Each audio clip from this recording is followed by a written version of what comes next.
Okay, so everyone's had a nice lunch and they're ready to talk about contracts. My father started Dixon Engineering when I was a kid, about 30 years ago. And when I turned 15, I would go out with the crews to do the preliminary maintenance inspection. Would inspect the tower from top to bottom, figure out what problems it had, what needed to be fixed right away, what could wait, write a full comprehensive report for the city, and kick that back to the city. When I turned 16 and I could drive, I started going out on the paint inspections. So when a city had their water tower sandblasted and painted and had the rehab work done, I would go out and monitor the contractor, inspect the contractor's work for conformity with the specifications to make sure that the city got the best performance from the work that they paid for. So when I graduated from Hillsdale College in 2004, Hillsdale College is a great school, but I graduated with a history major. So that pretty much meant I had to go back to law school or work in a museum or a library or something like that. So I went to the University of St. Thomas for law school. It's in downtown Minneapolis. Their main campus is St. Paul, but the law school is Minneapolis. And when I graduated in 2008, we were slowly becoming more and more aware of the gap between the tower owners and their lawyers for the knowledge that their lawyers needed when they're filling these contracts. Believe it or not, most lawyers don't usually climb water towers. So they have a very, very limited knowledge base, practical knowledge base about what has to happen when the contractor does work and the physical aspects of the tank. On the other hand, our experience is that most owners are actually very familiar with their tanks. They take a very hands-on approach to their job. They understand their tank, they understand how their tank works. But they hire lawyers because they don't know what legal aspects they have to watch for. But the same reason that they need a lawyer is a hindrance for them getting the information to the lawyer that the lawyer needs to do the contract properly. So there's a gap there, and more we've been filling that gap by communicating with municipal lawyers to help get them the information they need to sign solid contracts so that there's no surprises. All right. I can do contracts, but I can't do buttons. Get it up above the monitor.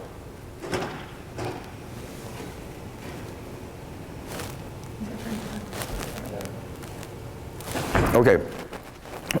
In high school, the beginning of math class every year at high school, I was pretty high on myself because I'd go into class, they'd put something on the board, and it was very easy, and I thought this isn't going to be any problem, and I'd kind of zone out.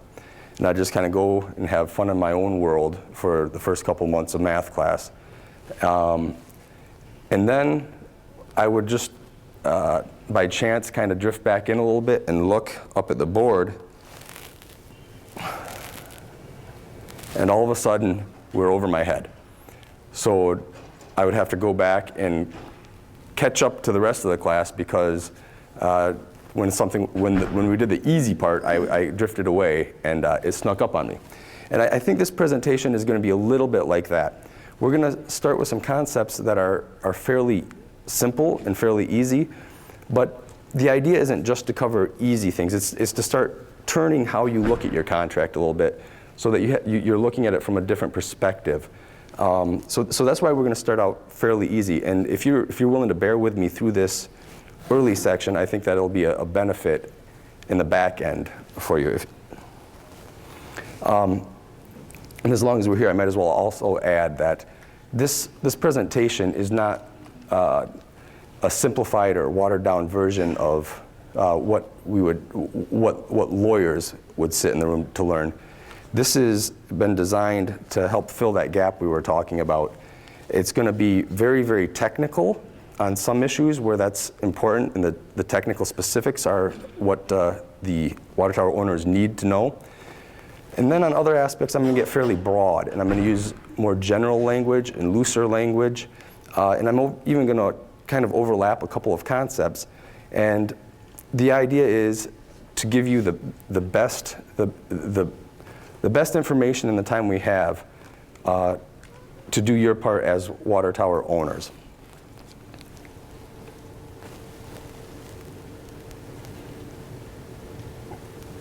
So a contract is a promise that the law will enforce and compensate the breach thereof.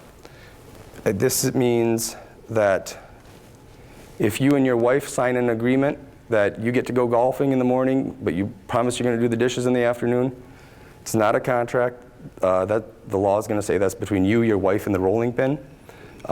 If you sign a contract with a prostitute, because that's the type of thing everyone wants in writing, the law might be very interested in that contract, and they might want to look at it for other reasons, but they're not going to help you enforce that contract. They're not going to help the prostitute enforce that contract. There's no such thing as a contract there. So I want you to start thinking of your contract as being a contract because it's legally enforceable by the law, not because you signed an agreement.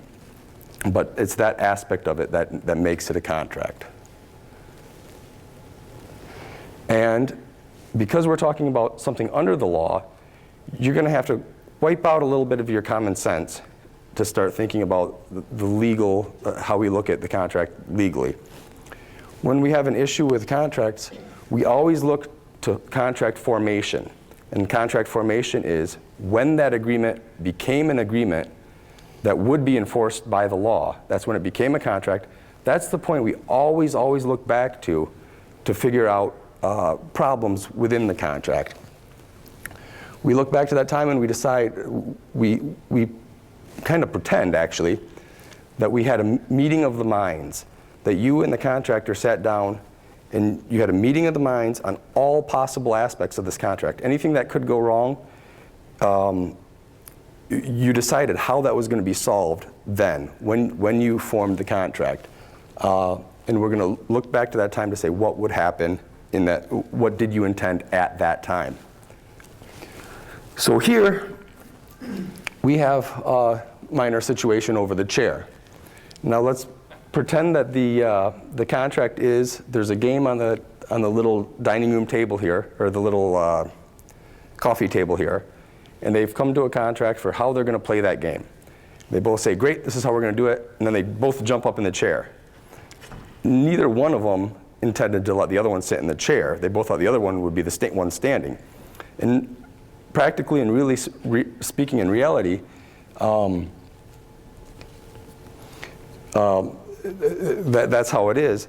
But what's going to happen in this situation is going to be that my wife says, nobody gets a chair, you're both standing. That's kind of the fair practical thing that common sense says should happen.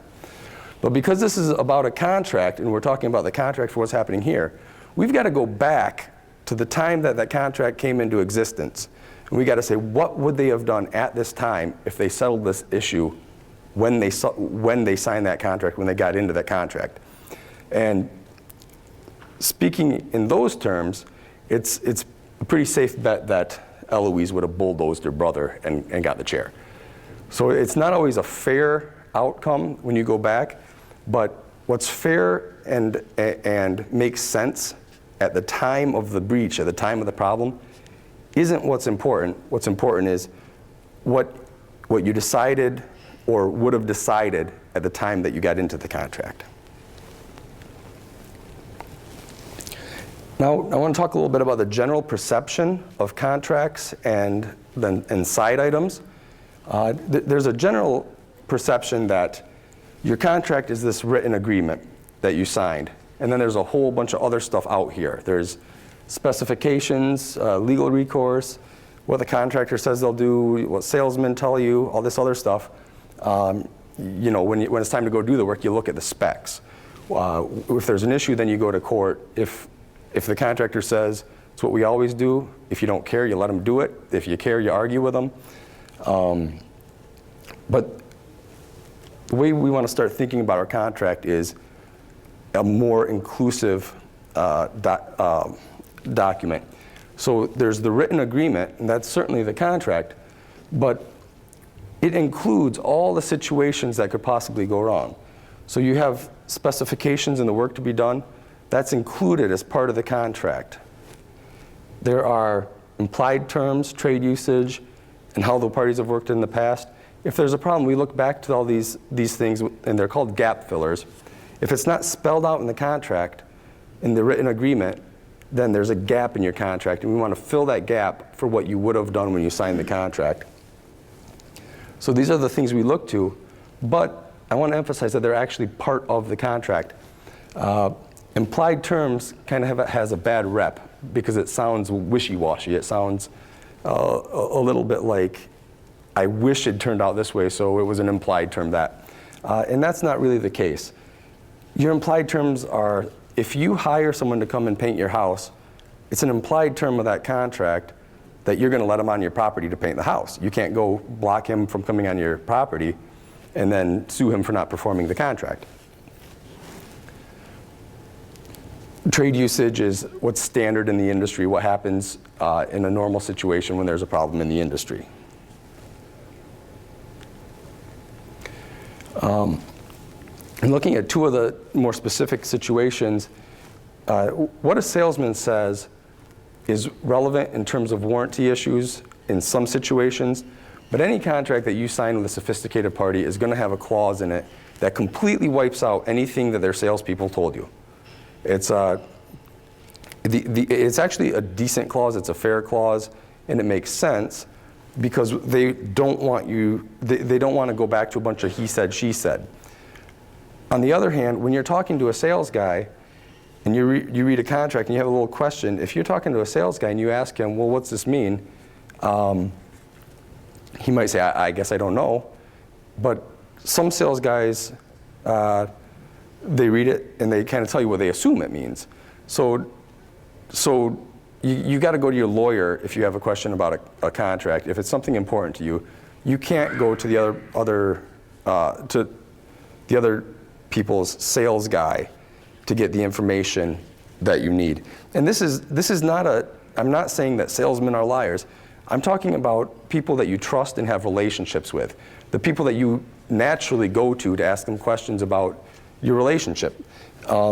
It's just, you have to read it in context of going back what's gonna happen in this actual situation. And generally speaking, the sales guy isn't really in a different position than you are to explain what that means.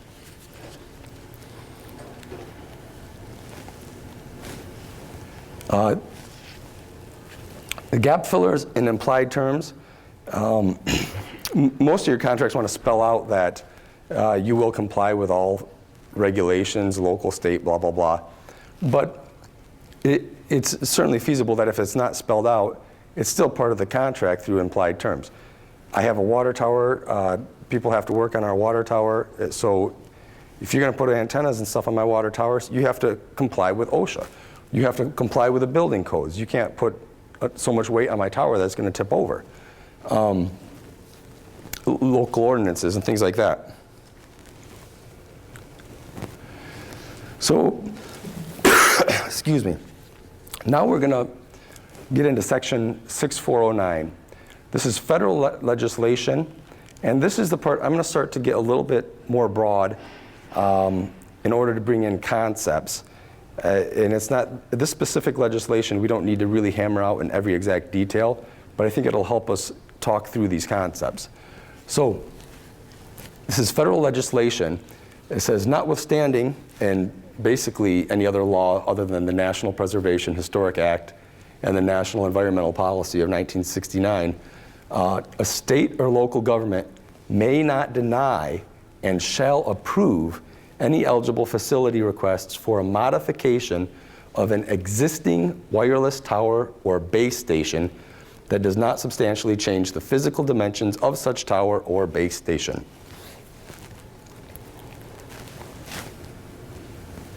The 6409 was passed as part of the Middle Class Tax Relief and Job Creation Act of 2012.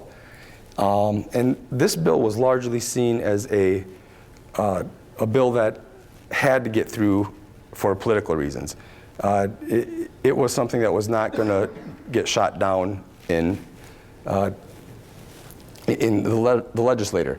So when this bill came through, it was pretty easy for various legislators to kind of tack on their little pet project or tack a little extra on for themselves, or they were really able to heap a lot onto this bill to get through that may not have otherwise gotten through.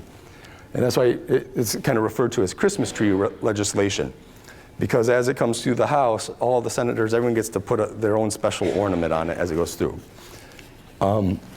Plus, it really was a present for the telecommunications industry, so I suppose that's fitting too. Local government. So if we come back here, a state or local government may not deny. So when we look at the local government here, this probably is more specific to zoning, planning, land use, the permit side of the government. This probably doesn't directly apply to water tower owners and as landlords. But that's not 100% clear. I very, very staunchly would say that it's absolutely not applicable to you in your capacity as an owner. But where you might see this is in a negotiation.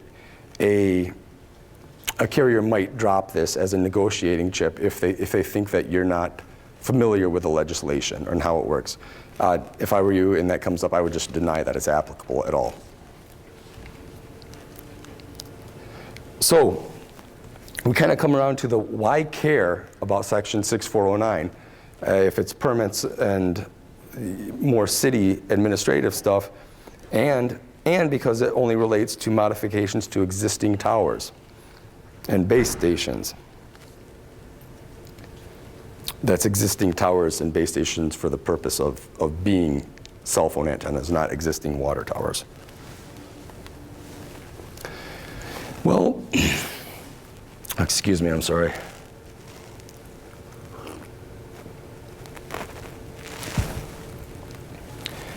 There is no definition of what existing base tower is within the law itself.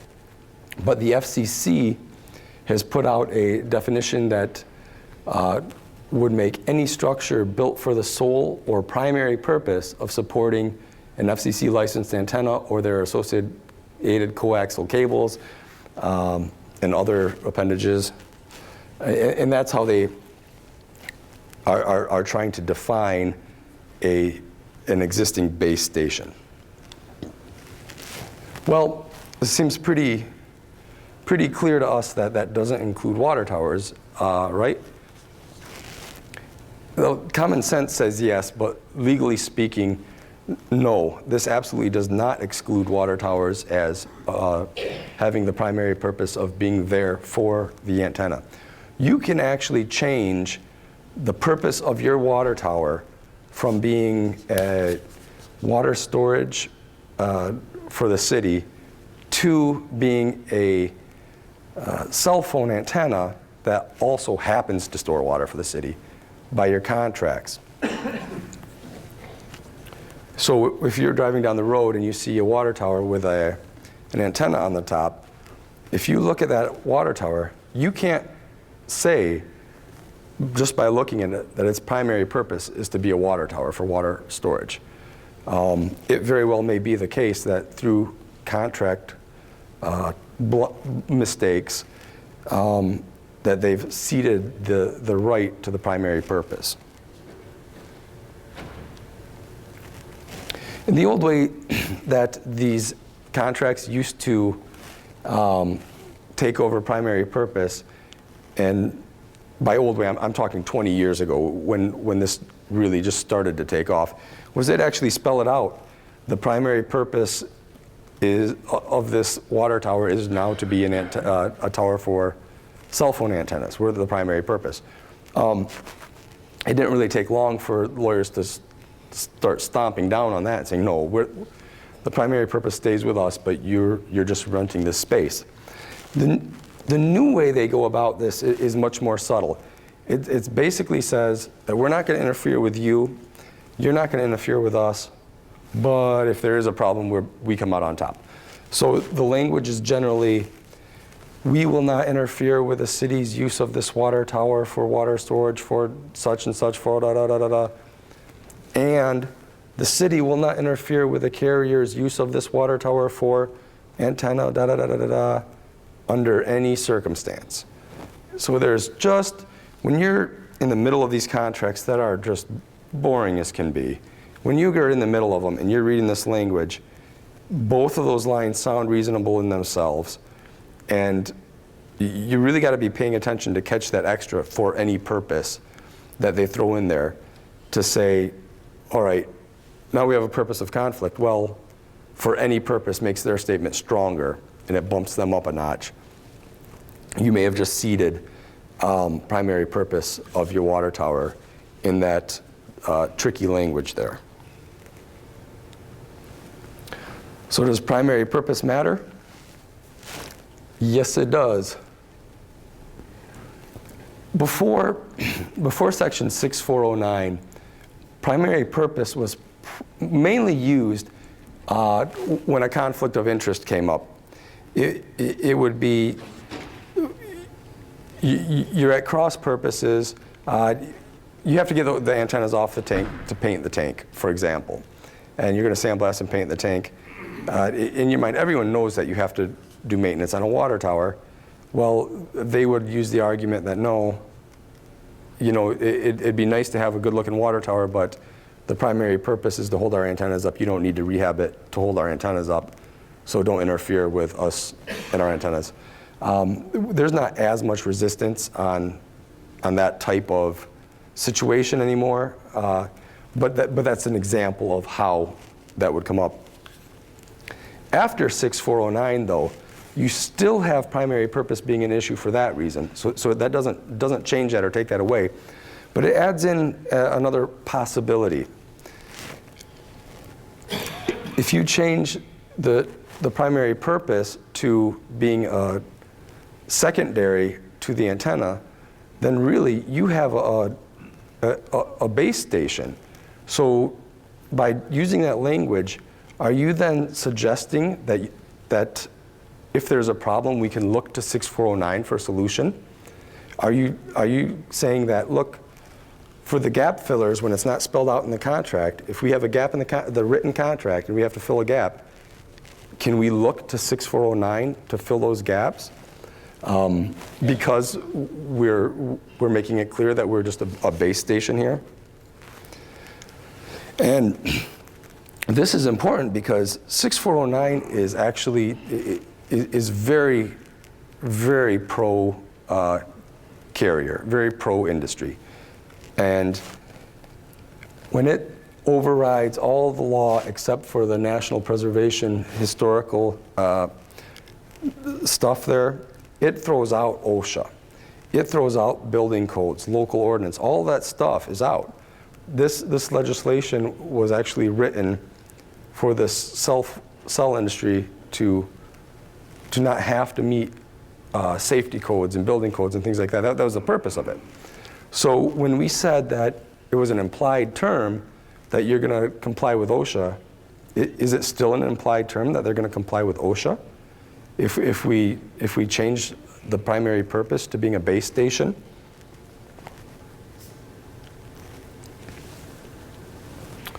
Now, this is, usually when we think about things like this, we think about courtroom arguments and duking it out. But the biggest thing here is actually negotiations for when you need a change or modification. Building code violations in OSHA have always been our #1 negotiating chip when we're talking to cell phone companies.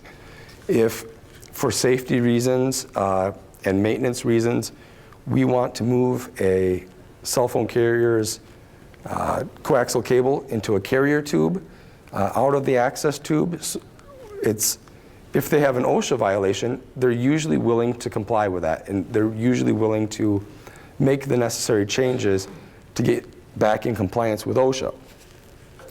Well, if we can no longer say that you're out of compliance or you've broken our agreement by not following OSHA, then we really lose out at the negotiating table for issues like this. So if there's one thing that you're going to put your war paint on and fight for in your contract, primary purpose is the one thing. If you walk out of here with nothing else on your minds, except maybe a nap, the primary purpose is the one thing that I really want you to walk away from here with. And just kind of going to wrap up this section. The idea here was to kind of talk about gap fillers and the fundamentals of contracts and kind of to bring us on the same page for how we're looking at contracts in legal terms and to discuss 6409 a little bit. The more that's written out in the contract, the better, the less gaps you have to be filled. You want to deny, if somebody does mention 6409 to you as if it applies to you, you want to deny that it's applicable. And always maintain your primary purpose. So this is kind of a nice breaking point here. In my talk, this is the fundamentals, the basic part. So I kind of want to stop here for a minute and see if anyone has any questions.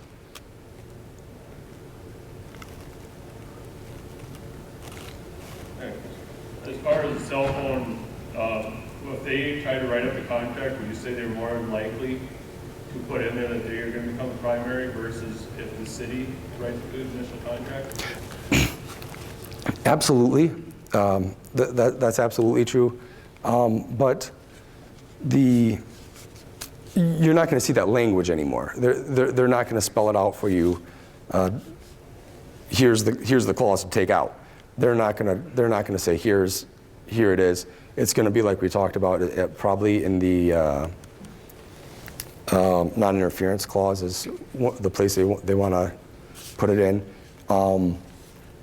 I like the idea of spelling it out. The primary purpose of this water tower is the city's purposes or whatever, and just go the other way. Spell it out crystal clear that you're maintaining primary purpose, as opposed to just stopping them at every point. Step in there and take that primary purpose. Any other questions? Yeah. Keith, I'm Rick from Eaton Prairie. Thanks for your proposal, by the way. Oh, sure. We've got several water towers that have multiple different carriers, and the carriers came into service at different periods of time, and so each contract was begun and ends at a different date. And so one of the things I'm trying to do is unify all this stuff so that for one water tower, both contracts start and end at the same time. And that's been a bit of a challenge for me, but the only way I found I can do that is when the first contract expires, only renew that contract for the duration until the other one comes up for expiration, and then try to make the conditions for both exactly the same. But until you had briefed on 6409, I hadn't even heard of that. I don't know that we've got anything in there that says that they might challenge our primary purpose, but I'm sure going to look for it now. Well, and primary purpose is a big deal, but only if it comes up. So I'm sure that a lot of municipalities have contracts that don't have primary purpose in there that'll never have an issue. But if it does come up, it could be a bad situation.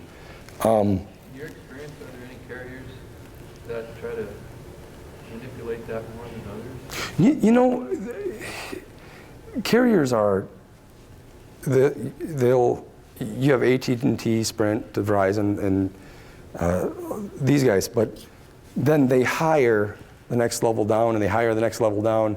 So it's rare that you're dealing directly with any of the carriers. And even when you are, maybe they're nice or willing to work with you on one situation and not on another situation. And all I can think is they're really busy now, so they're not going to mess with you and they'll work with you. And here they have a low workload, so they're going to try to stick you for whatever they can get. It's really spotty, but you do see a lot of tricks, a lot of working, negotiating angles. And that's another thing you always have to watch your contract for. If you're reading the contract and something sounds odd to you, that should be a red flag. If it sounds odd, but what's the big deal? It's just, it doesn't bother me. I mean, this isn't going to affect me. Well, they're thinking about something when they put that in there. And usually where you'll see that come up is in a negotiation situation. They'll catch you in a situation that you didn't expect to come up, that they did expect, and they'll kind of pin you down there on that issue to try to renegotiate a reduction in rent or an extended contract. And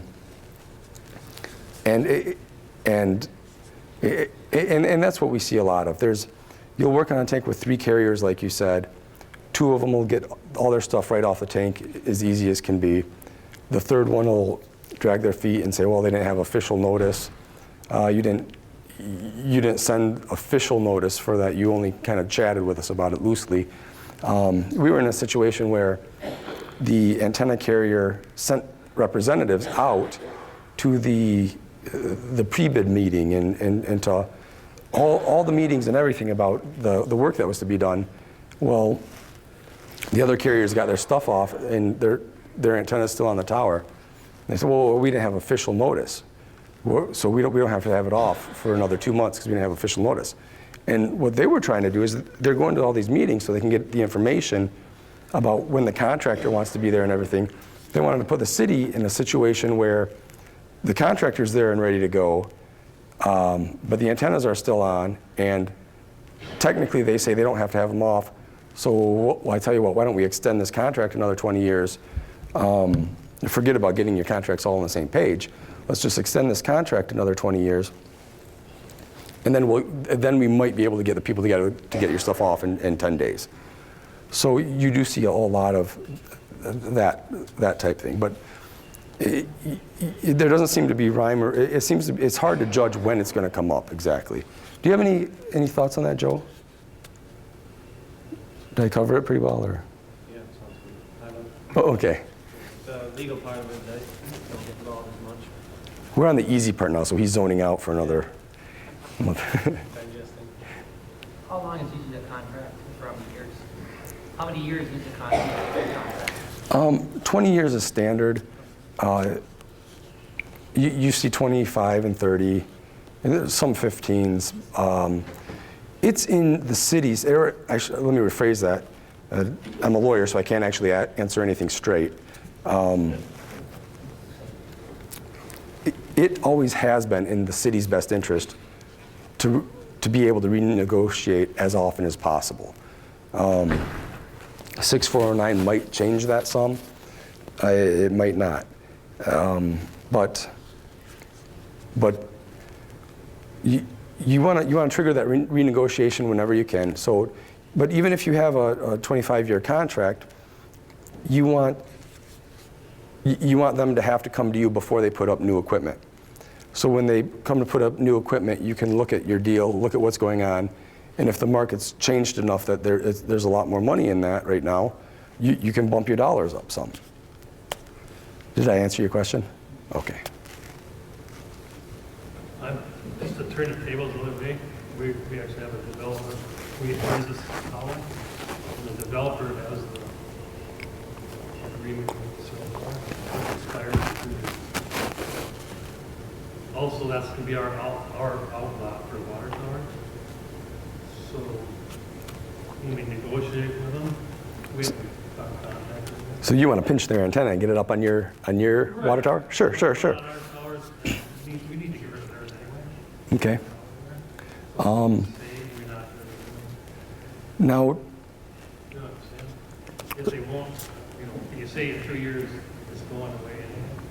So he's on a private owner is leasing. Now it's a developer bought the property and the contract, you know, I went with it. Mhm.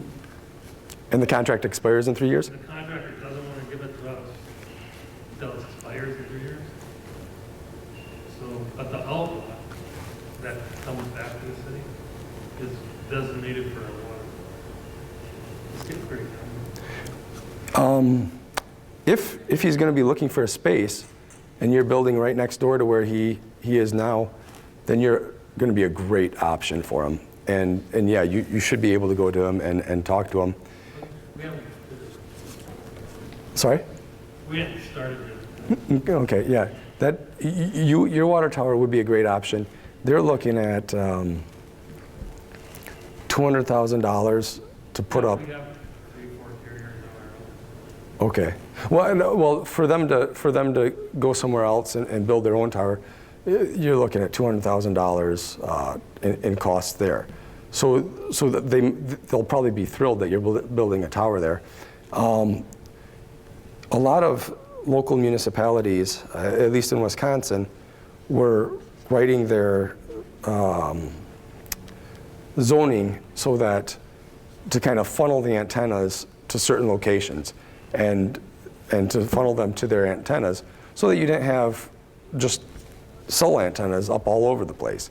And 6409 attempts to kind of blast that so that if there is a church 3 blocks down and the church, it serves just as good a purpose to the carrier as the municipality, they might be able to do that if the church doesn't know what they're doing when they read the contract and they don't know to care about primary purpose and things like that.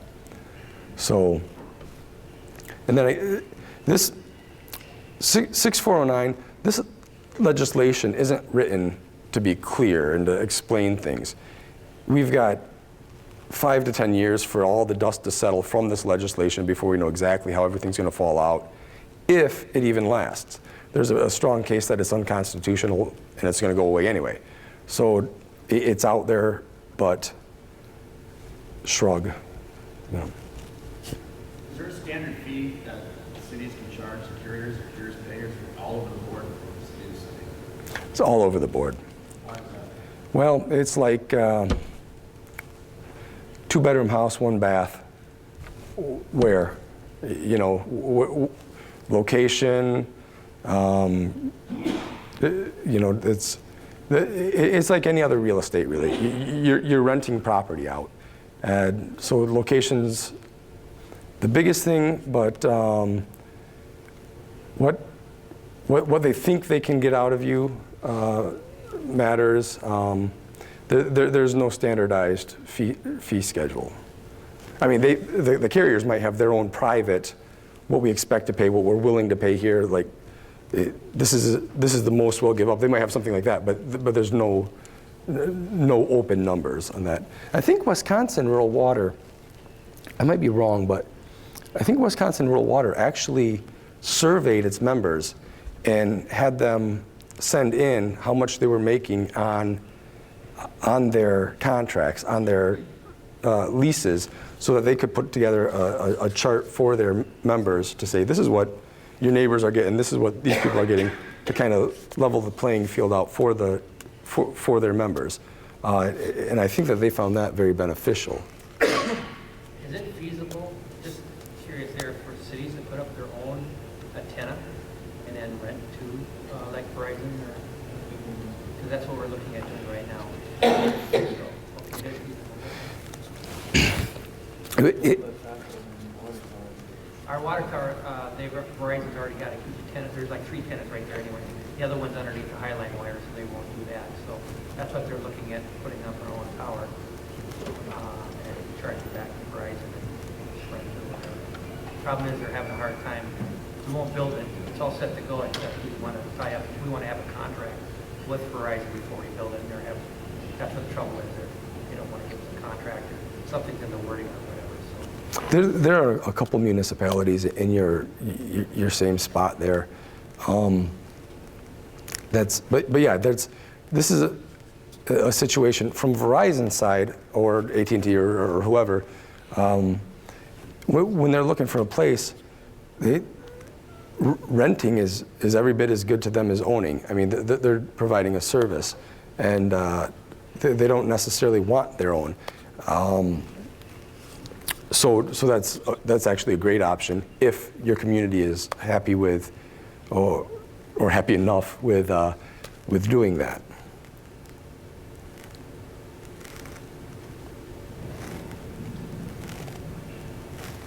Any other questions? Yep. Do any of these contracts get so tied up in favor of the cellular phone company that even though the contract expires, that there's language in there that carries over, says, well, this won't be able to be changed in the next contract, there's no way they can run language in there like that? I'm sorry? If they had some way so they could make the terms really favorable for the cell phone company, so even trying to renew a contract, there's language in there that kind of says how the new contract is going to be written. Well, any language in a contract about how the next contract's going to be written it's kind of a questionable thing. If it's a solid part of your contract that the future contract will be such and such. Renewal cases. Sometimes you'll see we have the right to renew for another 5 years. And what that means is essentially, yeah, the new contract is going to be exactly like this contract.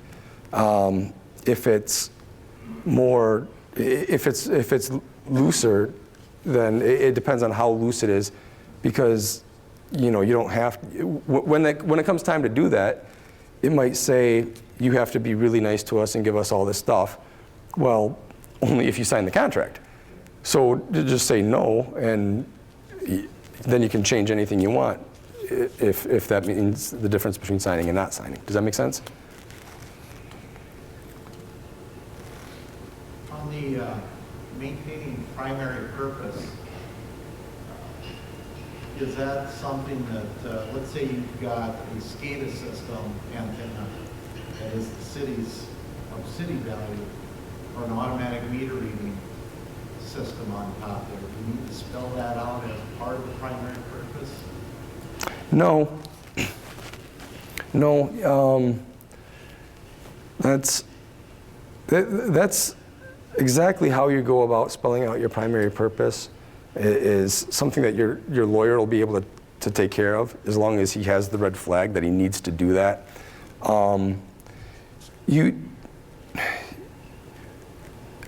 I go over the top. I do way too much. So I would be inclined to say the primary purpose is water storage and having a beautiful tower for our city to enjoy and to represent our community as a well put together, nice place to live, and so that we can have this and we can have that. But that's, to be honest with you, that's overkill. That's not necessary. All you want to do is really to bump the other guy where he belongs, actually.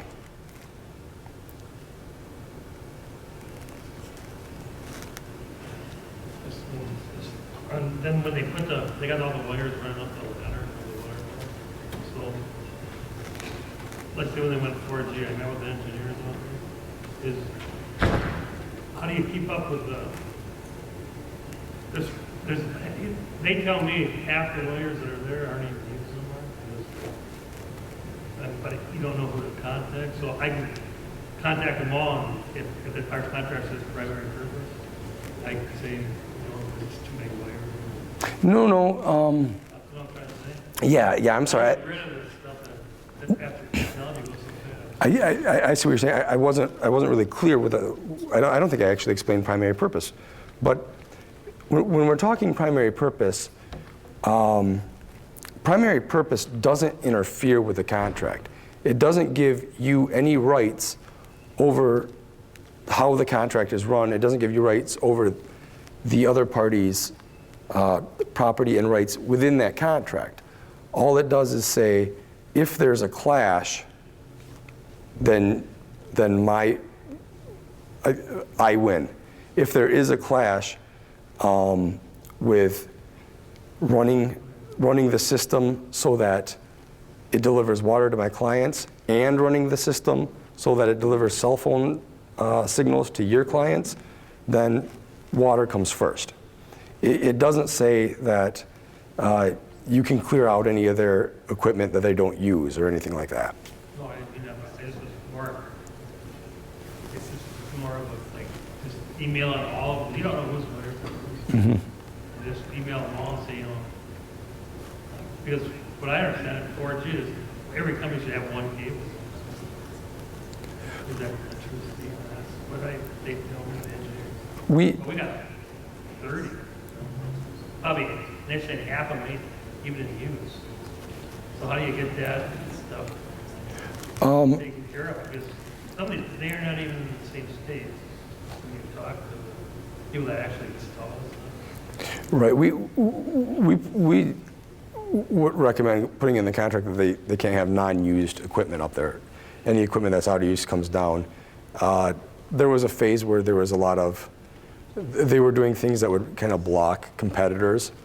So they'd fill up all the space here when they could have been more orderly, and that way a competitor has no space to put their stuff. As far as now still having too many wires, it might just be that they don't want to pay to take it down. That's more likely. That's so, and that goes to when you sign these contracts, you want to know exactly what they're going to put up and where they're going to put it up. You don't want to ever see drawings to come. You want the drawings. You want and drawings to come is okay, but only if you reserve the right to completely reject the contract if you don't approve the drawings. And that way you know exactly what goes where, what you have, what's in use and what's not. Yeah, 5 minutes? Any other questions?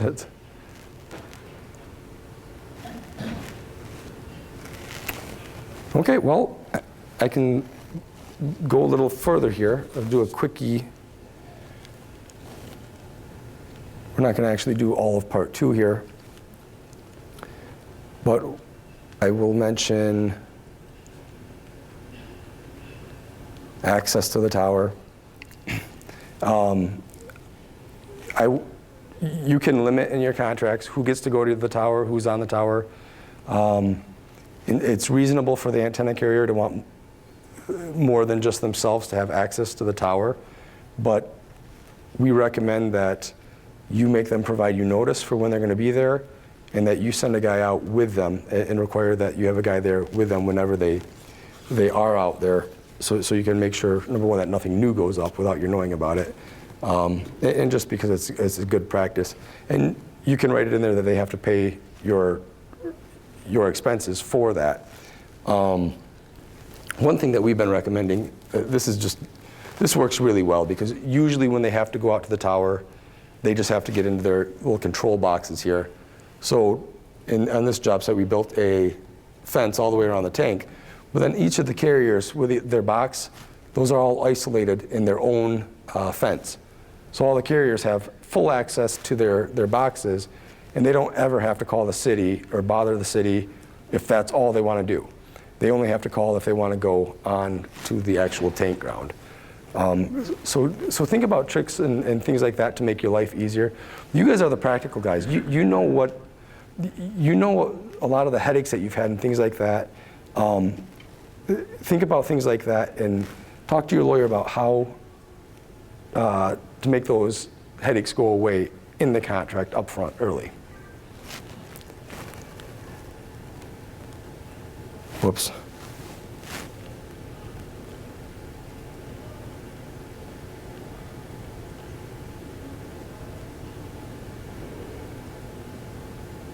I got it. This is my favorite picture. They put the railing up and the contractor had red paint in the car, so it was red paint on the light blue tank for their touch-ups. So am I pretty much, yeah. Okay, well, thank you very much for your time. I hope you found this helpful.